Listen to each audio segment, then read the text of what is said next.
స్వాతంత్ర్య మహా సంగ్రామంలో మహిళలు. భారత స్వాతంత్ర సంగ్రామంలో పురుషులతో సమానంగా నడుం బిగించి పోరాడిన మహిళలు అనేక మంది ఉన్నారు. వాళ్ల పోరాటం ఈ తరాలకు కూడా ఆదర్శం. కస్తూర్బా గాంధీ. ప్రతి పురుషుని విజయం వెనుక ఒక స్త్రీ ఉంటుంది అంటారు. మహాత్మా గాంధీజీకి అలాంటి సహకారాన్ని అందించిన జీవిత భాగస్వామి కస్తూర్బా గాంధీ. స్వాతంత్ర్య పోరాటంలో రాజకీయ కార్యకర్తగా, పౌర హక్కుల నేతగా గొప్ప పాత్ర పోషించారు. నిజానికి కస్తూర్బా గాంధీ వయసులో మహాత్మా గాంధీజీ కన్నా 6 నెలలు పెద్ద. జీవితకాలం గాంధీజీ పాల్గొన్న ఉద్యమాలన్నింటిలో పాల్గొన్నారు. గాంధీజీని అరెస్ట్ చేసి జైల్లో పెట్టినప్పుడు మహాత్ముని బాధ్యతల్ని కస్తూర్బా నిర్వహించేవారు.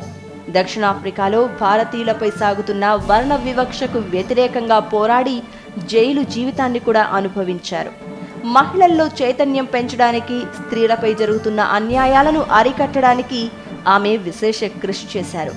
స్త్రీలు, పిల్లల ఆరోగ్యం, క్రమశిక్షణ, చదవటం, వ్రాయటం నేర్పించేవారు. పూణేలోని ఆగాఖాన్ ప్యాలెస్లో గాంధీజీతో పాటు కస్తూర్బాను 1944లో గృహ నిర్బంధంలో ఉంచారు. ఆ సమయంలోనే ఆమె తుది శ్వాస వదిలారు.